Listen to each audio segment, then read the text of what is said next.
Hey everybody, Mauricio Raoult here, founder and CEO of Premier Law Group, and thank you for joining me on this, what I think is going to be a relatively short video. Wanted to talk a little bit about one of the issues my clients have, which involve international investors.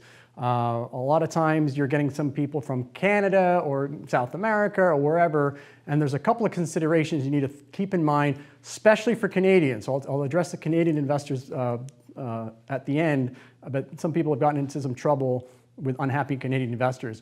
But a couple things. Number one, if you're exclusively dealing internationally, so you've got international investors and your deal happens to be in international waters, and you do not advertise in the US, so you're just dealing with offshore, which is a little bit off topic, but there is a different exemption here called Regulation S as in Sam.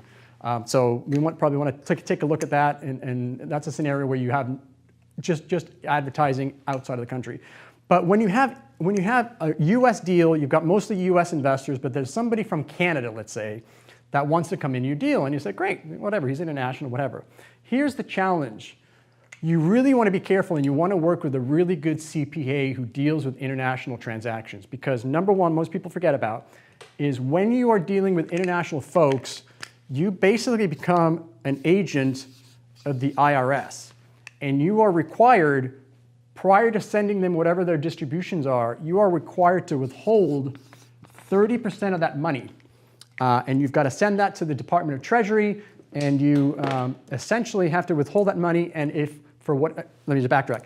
What that does is it forces the international investor to file a US tax return so that they can recoup part or all of that 30%. Because if you didn't withhold that, they've got no incentive, they're in Canada, they're in Asia, they have no incentive to file US tax returns. So you're required to withhold the 30%, and you will be legally responsible for that if for whatever reason the investor doesn't pay the tax and they find out, you're going to be on the hook. So that's something that's very, very important. One of the easy ways around that, well, easy for you anyway, is if the investor can set up a US LLC and fund the investment through a US LLC, then that takes them away from the international part. You can just issue the K-1 to the LLC, you can wire the money to the US LLC, and they can then worry about how to get that back to their current country of origin. Quick note about Canadians. Canadians, and again, you want to make sure you're not a professional, I'm certainly not a tax professional, you want to insist that they check with their Canadian CPA, but Canada does not recognize the LLC, right? So most of our syndications are going to be LLCs. They don't recognize it an LLC, and so they default to a corporation, which, what does that mean? That means they get double taxed. So when you send them that nice $10,000 distribution, they're going to have to pay taxes twice as a corporation. First tax as a corporation, and then tax as an individual.